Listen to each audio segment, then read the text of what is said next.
Hello everyone, তোমরা সবাই কেমন আছো? তো welcome to math pedantry and concept grow institute. আমি তোমাদের এর আগে সম্ভাবনা তত্ত্ব অধ্যায়টি ক্লাস 12-এর থার্ড সেমিস্টার রয়েছে, সেখান থেকে আমরা কিন্তু একটা থিওরির ক্লাস দিয়েছি। তারপর আমরা সুরেন্দ্রনাথদের যে বইটা রয়েছে সেই বইয়ের কিন্তু আমরা পরপর সলভ করাবো এই সিদ্ধান্ত নিয়েছি। তার থেকে আমরা 1 থেকে 10 পর্যন্ত কিন্তু সলভ করে দিয়েছি পার্ট 2-এ। ওকে, তো তোমরা চাইলে ওই ভিডিওটা নিচের ডেসক্রিপশন বক্সে গিয়ে দেখতে পারো। এবার আমরা শুরু করব আজকের ক্লাসটা, সেটা হচ্ছে পার্ট 3। ঠিক আছে, পার্ট 3-র ক্লাস নিয়ে আমরা আলোচনা করব। তো চলে এসো তোমরা পার্ট 3-তে। পার্ট 3-তে আমরা পার্ট 2-এ আমরা 1 থেকে 10 করেছিলাম। এবার পার্ট 3-তে আমরা কিন্তু 1 থেকে 11 থেকে বাকি অঙ্কগুলো যতটা পারা যাচ্ছে সলভ করার চেষ্টা করছি। ওকে, তো তোমরা সঙ্গে থেকো এবং ক্লাসটাকে ভালোভাবে উপলব্ধি করার চেষ্টা করো। এই অধ্যায়টা কিন্তু খুব গুরুত্বপূর্ণ অধ্যায়। এই অধ্যায় থেকে জয়েন্টে, IIT, joint main, joint advance সব জায়গাতে কিন্তু এই অধ্যায় থেকে কোশ্চেন থাকে এবং বোর্ডে তো থাকবেই। তো আমরা চলে এসেছি সুরেন্দ্রনাথ দের বইয়ের 11 নম্বর কোশ্চেন নিয়ে। তো তোমরা দেখতে থাকো। প্রথমে যে কোশ্চেনটা দেওয়া রয়েছে দেখো, বলা হয়েছে যে এ এবং বি দুটি স্বাধীন ঘটনা এবং পি অফ এ সমান বলেছে 3/5 এবং P of A intersection B বলেছে 4/9। তাহলে পি অফ বি এর মান নির্ণয় করে। এগুলো এমসিকিউ দেখে বুঝে শুনে করতে হবে। ওকে, তো দেখো আমরা বলে দিচ্ছি। আমি যখন বলেছিলাম যে দুটি ঘটনা স্বাধীন হবে, দুটি ঘটনাকে আমরা কখন স্বাধীন বলবো? যদি তাদের দেখি আমরা P of A intersection B, এটা যদি P of A into P of B এদের গুণফলের সঙ্গে সমান হয়, তখন আমরা বলবো ঘটনা দুটি পরস্পর স্বাধীন। ঠিক আছে, ওকে, তখন আমরা কি বলবো? ঘটনা দুটি পরস্পর কি বলবো? স্বাধীন বলবো। তো দেখো কি বলা হয়েছে এখানে, আমাদেরকে বলেছে P of A union B সমান 4/9 বলেছে, অ্যান্ড পি অফ এটা বলে দিয়েছে। তোমরা যেখানে যদি মানটা বসিয়ে দিই, তাহলে বা দিয়ে যদি আমরা মানটা বসিয়ে দিই, তো P of A union A intersection B কত বলেছে? 4/9 বসিয়ে দিলাম। ওকে, 4/9 বসিয়ে দিলাম। আর পি অফ এ কত বলে দিয়েছে? পি অফ এ বলে দিয়েছে 3/5 বলে দিয়েছে। 3/5 তো ইন্টু পি অফ বি, এটা মান বের করতে বলেছে। এটা একটা বাচ্চা ছেলে জানবে, এখানে 5 ভাগ আছে, ওপরে গুণ হবে, এটা গুণ আছে ভাগ হয়ে যাবে। ঠিক আছে, তাহলে আমরা কি লিখতে পারবো? পি অফ বি সমান কত হয়ে যাবে? তাহলে 4/9 আছে, থাক, এটা উল্টে যাবে। তাহলে উপরে চলে গেল 5, মানে 5/3 করে দেবো আমরা। ঠিক আছে, 5 কত হবে? 3 করে দেবো। তাহলে এটা কত হলো? তাহলে কাটাকাটি হচ্ছে কি? হচ্ছে না। তাহলে 20 কত হচ্ছে? 27।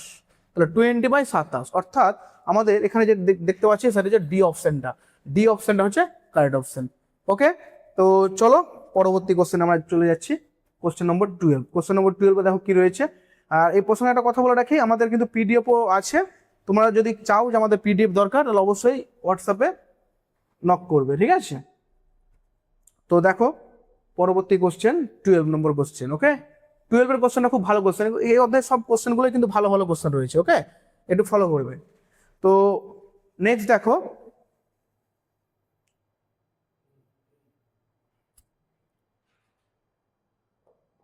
নেক্সট দেখো 12 নম্বর কোশ্চেন। 12 নম্বর কোশ্চেন দেখো কি বলেছে? পি অফ এ সমান 3/7 এবং পি অফ বি সমান 4/7 এবং P of A intersection B সমান 2/9। তাহলে P of A slash B, এটা হচ্ছে কন্ডিশনাল প্রবাবিলিটি থিওরেমের একটা অধ্যায় বলতে পারো। ঠিক আছে, আমরা দুটো জিনিস বলেছিলাম, P of A slash B conditional, মানে বি ঘটনা অলরেডি ঘটে গিয়েছে, তাহলে এ ঘটনা ঘটার সম্ভাবনাকে বোঝাচ্ছে। তো এটা আমরা যখন বলেছিলাম তখন আমরা কিন্তু একটা সূত্র বলেছিলাম, সেটা হচ্ছে এটা হবে P of A intersection B by কত হবে? পি অফ বি হবে এ স্ল্যাশ বি, আর বি স্ল্যাশ এ হলে কি হবে? তাই হবে P of A intersection B by কত হবে? পি অফ এ হয়ে যাবে। ঠিক আছে, তো দেখো এখানে আমাদেরকে P of A P of B বলে দিয়েছে, P of A intersection B বলেছে, P of A slash B বলেছে। তো উই নো দ্যাট, মানে আমরা জানি P of A slash B, তাহলে পি অফ এ স্ল্যাশ বিটা কি আসবে? P of A slash B হবে P of A intersection B by হয়ে যাবে পি অফ বি হয়ে যাবে। ঠিক আছে, এবার মান বসিয়ে দাও, একদম ইজি। তাহলে P of A intersection B মানে কত আছে 2/9 বসিয়ে দিলাম ইন্টু আমরা এটাকে পি অফ বিটাকে উল্টে দেবো, যেহেতু ভাগকে গুণ আকারে প্রকাশ করলে লব হরে যাবে, হর লবে আসবে। তাহলে পি অফ বি কত আছে 4/7, তার মানে এটা কত হবে 7/4 হয়ে যাবে। 2 2 জার 4 এখানে পেয়ে গেলাম। তাহলে এখানে 1 থাকলো, তাহলে 7 × 1 মানে 7, আর 9 × 2 মানে কত হচ্ছে 18। তাহলে আপনার 7 এর 18 পেলাম। কোথায় আমরা অপশন দেখতে পাচ্ছি 7 এর 18? আমরা এখানে এই অপশনটা দেখতে পাচ্ছি, সুতরাং এই অপশনটা হচ্ছে কারেক্ট অপশন। ওকে, আশা করি বুঝতে পেরেছো। এবার চলে আসছি আমরা পরবর্তী কোশ্চেনে চলে আসছি। ওকে, পরবর্তী কোশ্চেন দেখো, কোশ্চেন নম্বর 13 দেখো 13-এ কি রয়েছে। ওকে 13, তো সঙ্গে থেকে তোমরা 13 নম্বর কোশ্চেন, হ্যাঁ এটাও খুব ভালো কোশ্চেন। 13 নম্বর কোশ্চেন দেখো কি বলেছে। 13 নম্বর কোশ্চেনে বলেছে P of A intersection B, P of A intersection B সমান হচ্ছে 5/13, তাহলে P of A complement union B complement. এটা তো আমরা অ্যাপ্লাই করবো De Morgan's law. De Morgan's law হচ্ছে ভেরি ভেরি ইম্পর্টেন্ট, প্রচুর কাজে লাগে। ঠিক আছে, তাহলে ডি মর্গানস লটা কি ছিল? ডি মর্গানস ল ছিল যে সেট এ ইউনিয়ন বি, তার যদি আমরা পুরোটার কমপ্লিমেন্ট নিই তাহলে এটা হয়ে যাবে এ কমপ্লিমেন্ট, ইউনিয়ন থাকলে কি হবে ইন্টারসেকশন, আর ইন্টারসেকশন থাকলে কি হবে ইউনিয়ন। এখানে কি রয়েছে, তাহলে আমরা এখান থেকে লিখতে পারবো, আবার এরকম লিখতে পারবো, প্রবাবিলিটি দিলে হবে পি অফ ধরো এ ইন্টারসেকশন বি আছে, ঠিক আছে, তার কমপ্লিমেন্ট। তো এটা আমরা লিখতে পারবো পি অফ এ কমপ্লিমেন্ট, হ্যাঁ মানে এ কমপ্লিমেন্ট ইউনিয়ন কি হবে বি কমপ্লিমেন্ট হয়ে যাবে। অর্থাৎ এখান থেকে থাকলে এটা, আবার এটা থেকে এটা। দেখো আমাদের কি দিয়েছে দেখো ভালো করে, তো আমাদেরকে দিয়েছে দেখো যে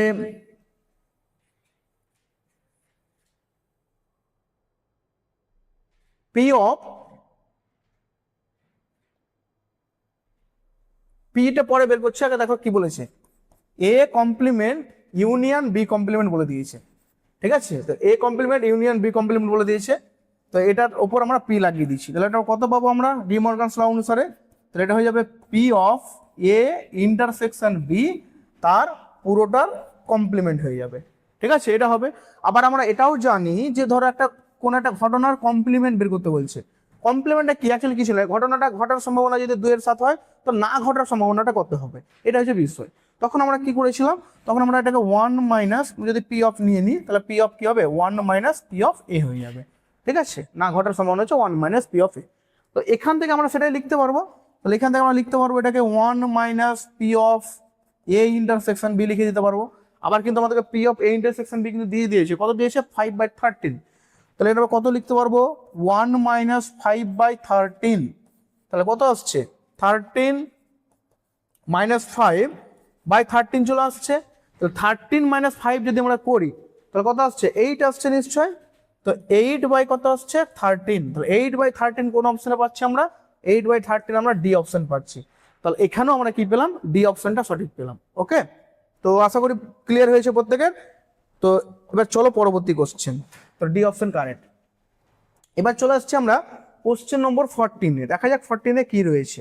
ওকে, কোশ্চেন নম্বর 14-এ চলে যাব আমরা, 14-এ। ওকে ওকে 14 দেখো, তো 14-এ কি বলেছে দেখো, 14-এ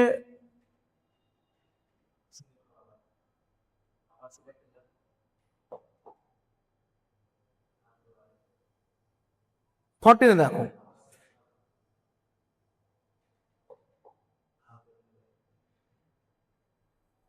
ওকে, তো 14-এ দেখো কি দিয়েছে, 14-এ দিয়েছে যে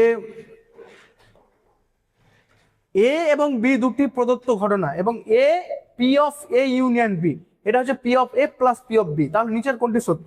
এই কোশ্চেনগুলো কিন্তু ভালো কোশ্চেন, এগুলো পুরো একদম কনসেপ্টের কোশ্চেন। ঠিক আছে, ভালো করে বুঝো। আমরা জেনারেল জেনারেল যে সূত্রটা আমরা জানি, সেই সূত্রটা কি জানি বলতো, আমরা জানি P of A union B. তাহলে P of A union B এটা আমরা কি জানি, এটা জানি আমরা P of A plus P of B minus P of A intersection B. এটা জেনারেল সূত্র, আমরা প্রত্যেকেই জানি এটা। ঠিক আছে, তো এখানে আমাদের কি বলেছে, এখানে কিন্তু আমাদেরকে বলেছে এটা প্লাস এটা, মানে আমাদেরকে এই টার্মটা নেই। তাহলে এই টার্মটা নেই মানে কত, তাহলে P of A intersection B এটাকে আমাদেরকে টার্মটাকে 0 করে দিয়েছে। তাহলে আমরা প্রত্যেকে যখন ডিসজয়েন্ট সেট করেছিলাম, দুটি সেটকে ডিসজয়েন্ট কখন বলো, তাদের যদি ইন্টারসেকশনটা কি 5 হয়। আর প্রবাবিলিটির ক্ষেত্রে যদি দুটো ঘটনা ধরো 0 হয়ে যাচ্ছে, এটা 0, তার মানে কি হয়েছে, এরা পরস্পর পৃথক, পরস্পর কি হচ্ছে, পৃথক ঘটনা। তাহলে আমি এখান থেকে বলতে পারছি এই অপশনটা কাট। আমার বাকি অপশন চেক করার কোনো দরকারই নেই, এটা মুখে মুখে বলে দিতে পারছি যে হ্যাঁ এটা 0 মানে পৃথক ঘটনা। ঠিক আছে, পরস্পর একদম পৃথক। তো চলো এবার পরবর্তী কোশ্চেন চলে আসছি আমরা, কোশ্চেন নম্বর 15 চলে আসছি। ওকে, তো দেখো 15 কোশ্চেন নম্বর 15 কি আছে। ওকে 15, তো 15 চলে এসছি আমরা। তো 15 দেখো কি রয়েছে, এ ও বি দুটি প্রদত্ত ঘটনা পি অফ এ সমান পি অফ বি হলে ঘটনা দুটোকে কি বলা হবে। হ্যাঁ, এমন দুটি ঘটনা আমাদের সামনে দিয়ে দিয়েছে যাতে এরও সম্ভাবনা যা এরও সম্ভাবনা তাই। আমি যদি বলি সাপোজ একটা উদাহরণ দিই, এটা উদাহরণ দেওয়া হয় যে একটি পাশাকে যদি নিক্ষেপ করা হয় তাহলে জোর সংখ্যা পড়ার সম্ভাবনা কত আর বিজোড় সংখ্যা পড়ার সম্ভাবনা কত। তাহলে একটা পাশাকে নিক্ষেপ করলে আমরা আউটকাম গুলো যেটা পাবো, হ্যাঁ স্যাম্পল স্পেসিস হলো কি পাবো বলতো, 1 2 3 4 5 6 পাবো। তাহলে জোর কত হচ্ছে, জোর সংখ্যা যদি এ দ্বারা প্রকাশ করি তাহলে পি অফ এ ডাইরেক্ট পেয়ে যাবো। জোর সংখ্যা কত হচ্ছে 2 4 6, তাহলে 3 কত আসছে 6, মানে 1 2 হয়ে গেল, তাই তো। আবার বিজোড় সংখ্যা যদি আমরা পি বি দ্বারা প্রকাশ করি বিজোড় সংখ্যা পড়ার ঘটনাকে, তাহলে এই ঘটনাটা সম্ভাবনা কত আসবে, এখানেও আমাদের বিজোড় সংখ্যা কত আসছে 3 6, মানে এটা 1 2, তাহলে এক্ষেত্রে দুটো কি সমান হচ্ছে। এই ধরনের ঘটনাগুলোকে মাথায় রাখবা, বলা হয় ইকুয়ালি লাইকলি ইভেন্ট, মানে সমভাবে সম্ভাব্য, দুটোই সমানভাবে সম্ভাব্য। নিশ্চয় বাংলাতে আছে আশা করছি। এই যে সমভাবে সম্ভাব্য, তাহলে এখানে আমরা দেখেই বুঝতে পারছি যেখানে বি অপশনটা হয়ে গেল কারেক্ট অপশন। ওকে, তো চলো পরবর্তী কোশ্চেন এবার আমরা চলে আসছি। ওকে, তো দেখো পরবর্তী কোশ্চেন, কোশ্চেন নম্বর 16 চলে যাবো। ঠিক আছে, কোশ্চেন নম্বর 16। ওকে, তো দেখো কি বলেছে, কোশ্চেন নম্বর 16 বলেছে এ এবং বি দুটি প্রদত্ত ঘটনা এবং বলেছে P of A union B is equal to 1। আমরা যে কোনো ক্ষেত্রে প্রবাবিলিটির ক্ষেত্রে আমরা যেটা জানি প্রবাবিলিটির রেঞ্জটা হয় 0 less than or equal to P of A and less than or equal to 1। প্রবাবিলিটির মানটা 0 থেকে 1 মধ্যেই সীমাবদ্ধ। যদি 0 হয় তাহলে সেটা ইম্পসিবল ইভেন্ট, আর যদি 1 হয়ে যায় এক্সাক্ট একদম 1 চলে আসছে যে কোনো দুটো ঘটনা, তার মানে কি এটা একদম সম্পূর্ণভাবে ঘটনা হয়ে যাচ্ছে। হ্যাঁ, তাহলে আমাদের বলছে দুটি ঘটনা তাদের সম্ভাবনার বা যোগফল 1 বলে দিই, তার মানে কি বলতে পারবো না পরস্পর পৃথক নো, সম্ভাবনা নো, এ ও বি সম্পূর্ণ একদম কমপ্লিট, তার ফলে 1 এসছে কিন্তু। তো এগুলো ধরো উপস্থিত বুদ্ধি, আউট নয় কনসেপ্ট, থিওরির জায়গা, তুমি দেখেই বলে দিতে পারবা। তাহলে এখানে কি হচ্ছে এ আর বি সম্পূর্ণ ঘটনা, তার জন্য কিন্তু এই দুটো সমান হয়েছে। ওকে, তো চলো পরবর্তী কোশ্চেন আমরা চলে আসছি, কোশ্চেন নম্বর 17 চলে আসছে। ওকে 17, কোশ্চেন নম্বর আমরা 17 চলে আসছি। 17 দেখো, হ্যাঁ 17 দেখো কি বলেছে, ভালো কোশ্চেন রয়েছে এখানেও কিন্তু কন্ডিশনাল প্রবাবিলিটি একটা কনসেপ্ট দিয়েছে, দিলে কিন্তু এগুলো হয়তো দিতে পারে। এর আগে যে কোশ্চেনগুলো করালাম আশা করছি বোর্ডের কোশ্চেন অত সহজ থাকবে না, তবু আমাদের দরকার শিখে রাখা সবকিছু। এখানে বলেছে দুটি ঘটনা এ এবং বি এমন যে তারা এই কন্ডিশনটা স্যাটিসফাইড করছে। কন্ডিশনটা কি, A slash B is equal to আমাদেরকে বলেছে পি অফ এ। তাহলে আমরা এখানে কন্ডিশনাল প্রবাবিলিটি থিওরেম অ্যাপ্লাই করব। কন্ডিশনাল প্রবাবিলিটি থিওরেম যে অ্যাপ্লাই করেছি আমরা সেটা কি হবে, এটা হয়ে যাবে এ ইন্টারসেকশন বি বাই কত হয়ে যাবে পি অফ বি হয়ে যাবে, আর এটা কত আছে পি অফ এ আছে। ঠিক আছে, তো এটা ভাগ আছে উপরে গেলে গুণ হয়ে যাবে, তার মানে আমরা কি বলতে পারছি P of A intersection B এটা সমান হয়ে যাচ্ছে P of A into P of B. তাহলে P of A into P of B পেয়ে যাচ্ছে। আর আমরা একটু আগে বলেছি যে দুটি ঘটনাকে পরস্পরের ইন্ডিপেন্ডেন্ট ইভেন্ট বলা হবে, মানে স্বাধীন বলা হবে। কখন স্বাধীন বলা হবে, যদি এই কন্ডিশনটা হোল্ড করে, অর্থাৎ P of A intersection B সমান যদি P of A into P of B হয় তবেই আমরা এটা বলবো স্বাধীন। সুতরাং আমরা বলতে পারি যে এখানে এ এবং বি কি হচ্ছে স্বাধীন, তার মানে এ অপশনটা কারেক্ট অপশন হয়ে যাচ্ছে। ওকে, এরা হচ্ছে পরস্পর স্বাধীন। ওকে, তো চলো নেক্সট কোশ্চেন আমরা 18 কোশ্চেন চলে আসছি। ঠিক আছে, 18 কোশ্চেনে চলে আসছি। ওকে 18 কোশ্চেনটা এটা অনেকটা বড় কোশ্চেন আছে, তো দেখো তোমরা একটু, আমরা একটু মিনিমাইজ করার চেষ্টা করছি তাহলে ভালো বুঝতে পারবো। ওকে, তো দেখো কি বলেছে, কোনো পরীক্ষার সঙ্গে সংশ্লিষ্ট 3টি ঘটনা A1 A2 এবং A3 যদি হয় তাহলে বিকল্পগুলির মধ্যে কোন শর্তটি সম্পূর্ণ এবং পরস্পর পৃথক হবে, সম্পূর্ণ হবে আবার পরস্পর পৃথকও হবে, কোন ক্ষেত্রে এটা হবে। দেখো একটা বিষয় আমি বলি, পৃথক হবে মানে আমাকে কিন্তু বুঝে নিতে হবে P of A intersection B এটা কিন্তু কি কি হবে, 0 হবে, পৃথক বলেছে। আবার তিনটার ক্ষেত্রে যদি হয় P of A intersection B intersection C, এটাও কিন্তু কি আসবে, 0 আসবে। তাহলে এখানে কোনটা সত্য? আর সম্পূর্ণ হলে কি হয়, আবার সম্পূর্ণ হলে কিন্তু ইউনিয়নটা, অর্থাৎ A P of A union B, একটু আগে আমি বললাম, এটা যদি কি হয়, এক হয় তবে সম্পূর্ণ বলবো।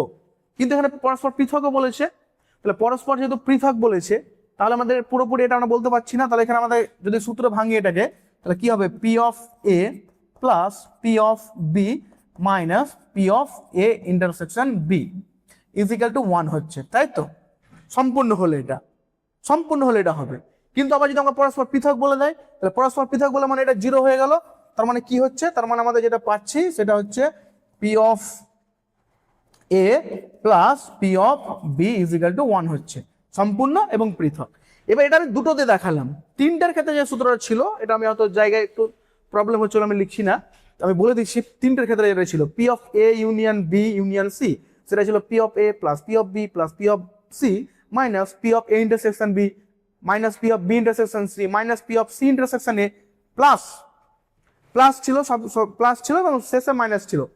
কি ছিল, P of A intersection B intersection C. তো সেক্ষেত্রে আমরা এটাও 0 পাচ্ছি, এটাও 0 পাচ্ছি, বি ইন্টারসেকশন সিও 0 পাচ্ছি, সি ইন্টারসেকশন এ এটাও 0 পাচ্ছি, সবগুলোই 0। তাহলে থাকলো কি, তাহলে থাকলো হচ্ছে এই যে P of A union B union C, এটা হচ্ছে P of A plus P of B, হ্যাঁ, plus P of C minus P of A intersection B B intersection C C intersection A plus P of A intersection B intersection C. তো সবগুলো তো 0 হয়ে যাচ্ছে যেহেতু ওরা পৃথক বলেছে। তাহলে থাকলো কোনটা, এটা এখানে A1 A2 A3 দিয়েছে, তার মানে হচ্ছে এই যে এই অপশনটা A1 plus A2 plus A3। বোঝা গেল? এটা তিনটে দিয়ে সূত্র ছিল জাস্ট। তো আশা করি কথা ক্লিয়ার হয়েছে। এবার চলো পরবর্তী কোশ্চেনে চলে আসছি আমরা। পরবর্তী কোশ্চেন হচ্ছে কোশ্চেন নম্বর 19। ওকে, তো 19 কোশ্চেনটা দেখো কি বলেছে। 19 কোশ্চেনটা দেখো, বলেছে এ বি সি তিনটি ঘটনা, ওকে, বলেছে P of A union B union C দ্বারা নিশ্চিত ঘটনা সূচিত হয়, নিশ্চিত মানে ঘটবে, সিওর। এবং বলেছে এ বি সি ঘটনাটি পরস্পর পৃথক হয়, তবে বিকল্পগুলির মধ্যে কোনটি সত্য? একটু আগে যে প্রমাণটা দেখালাম A1 A2 A3, এখানে এ বি সি দেখিয়েছে, আমাদেরকে বলেছে নিশ্চিত বা সম্পূর্ণরূপে হবে। তাহলে আমরা কি বলতে পারবো? তাহলে যেটা আমরা বলতে পারবো সেটা হচ্ছে কি বলতে পারবো, P of A union B union C, এটা সমান হচ্ছে P of A plus P of B plus P of C. বাকি যে টার্মগুলো থাকবে সেগুলো প্রত্যেকটা 0 হয়ে যাবে, তার মানে এটাই হবে। এবং এটা তো হবে, তার সঙ্গে সঙ্গে যেহেতু সম্পূর্ণ বলেছে তাই এর ভ্যালু কত আসবে, 1 আসবে। এবার আমাকে চেক আউট করে দেখতে হবে কোন ক্ষেত্রে কন্ডিশনটা হোল্ড করছে। তো আমরা চলো প্রথম অপশনটা নিই, যোগ করে দেখি কত আসছে। তো প্রথম অপশনটার ক্ষেত্রে কত, 0.2, হ্যাঁ, প্লাস কত 0.7, আর এটা কত বলেছে, 0.1 বলেছে। তো তিনটাকে যদি আমরা অ্যাড করি তাহলে কত আসছে, তাহলে এটা চলে আসছে 10 চলে আসছে, এক দশমিক মানে 1.0, তার মানে কত আসলো, 1ই চলে আসলো। বাহ, প্রথম অপশনই মিলে গেল, বাকি অপশন দেখার কোনো দরকারই নেই। তাহলে আমরা প্রথম অপশনে কি মিলে গেল, তার মানে এই option is the correct option. Okay, কথা ক্লিয়ার আশা করছি। ওকে, এবার চলো পরবর্তী কোশ্চেনে চলে আসছি আমরা। পরবর্তী কোশ্চেন হচ্ছে 20 কোশ্চেন, কোশ্চেন নম্বর 20। তো কোশ্চেন নম্বর 20-তে দেখো কি বলেছে। ওকে, এটাও ভালো কোশ্চেন দিয়েছে। বলেছে তিনটি পরস্পর পৃথক ঘটনা এক্স ওয়াই জেড এর ক্ষেত্রে P of X is equal to 2 of P of Y is equal to 2 of 3 of P of Z, এবং বলেছে X union Y union Z, এটা বলেছে এস। তাহলে বলেছে পি অফ এক্স এর মানটা কত বলেছে। তো আমরা এখান থেকে বলতে পারবো, যেহেতু নিশ্চিত বলেছে, তার মানে কি হবে, এখান থেকে যেটা হবে সেটা হচ্ছে P of X union Y union Z is equal to P of S, S for sure event, যেটা নিশ্চিত ঘটবে। আর এটা যেহেতু পরস্পর কি বলেছে, পৃথক, তাই এখানে আমরা ডাইরেক্ট প্লাস আকারে লিখতে পারবো, অর্থাৎ P of X plus P of Y plus কত হবে, পি অফ জেড, এটা সমান কত হয়ে যাচ্ছে, এটা 1 হয়ে যাচ্ছে। এবার যদি এটাকে আমরা মানে তুলনা করি পি অফ এক্সটা, তাহলে পি অফ এক্সটা কত আছে, 2 of P of Y, and P of এক্সটা কত হচ্ছে 3 অফ পি অফ জেড হচ্ছে, ঠিক আছে। তাহলে আমাদের এখান থেকে মানগুলো বসিয়ে দিচ্ছি, এটাকে ধরো 1 ধরি বা কে ধরি, তাহলে কি পাচ্ছি, যদি এটাকে ধরো কে ধরে নিলাম, কথার কথা P of X is equal to 2 P of Y is equal to 3 of P of Z, এটাকে যদি আমরা কে ধরে নিই কথার কথা, ঠিক আছে, কে ধরে নিলাম। তাহলে কে ধরলে কি পাচ্ছি আমরা, কে ধরলে পি অফ এক্সটাও আমরা কে পেলাম, পি অফ ওয়াইটা আমরা পাচ্ছি কে বাই 2 অ্যান্ড পি অফ জেডটা পাচ্ছি কত, কে বাই 3 পাচ্ছি, ঠিক আছে। তাহলে এটা পেয়ে গেলাম, এবার ভ্যালুগুলো বসিয়ে দাও, তাহলে কত পেলাম, এটা কে প্লাস কত কে বাই 2 প্লাস কত কে বাই 3, এটা সমান কত হচ্ছে 1 হয়ে যাচ্ছে। এবার কি করবো, এদের লসাগু করবো, এখানে কিছু নেই মানে নিচে 1 আছে, 2 আর 3 এর লসাগু কত হবে 6 হয়ে যাবে, তো এখানে আমরা কি 6 লিখে দেবো, ওকে, তাহলে 6 লিখে দিলাম। এবার লসাগু কত হবে, তাহলে এখানে 6 গুণ হয়ে যাবে, তাহলে 6 কে 2 কে 6 দিয়ে ভাগ করলে 3, তাহলে 3 কে 3 কে 6 দিয়ে ভাগ করলে 2, তাহলে কত আসছে 2 কে ইজ ইকুয়াল টু 1 পেলাম। 6 ভাগ আছে, ওখানে কি হবে গুণ হয়ে যাবে, আর এগুলো যোগ করো, তাহলে কত আসলো 5 11, তাহলে 11 কে ইজ ইকুয়াল টু 6, তাহলে বা কে ইজ ইকুয়াল টু 6/11, তাহলে কে ইজ ইকুয়াল টু কত পেলাম 6/11, আর কে মানে কত বলেছিলাম পি অফ এক্স, তাহলে কে যদি 6/11 হয় তাহলে আমাদের পি অফ এক্স কত আসছে, অতএব পি অফ এক্সটাও কি আসছে 6/11, কোথাও 6/11 আছে, এই তো আছে, তার মানে D option is correct option, okay. এটা শুধু একটু ক্যালকুলেশনের অঙ্ক ছিল, ওকে। আশা করি ক্লিয়ার হয়েছে প্রত্যেকের।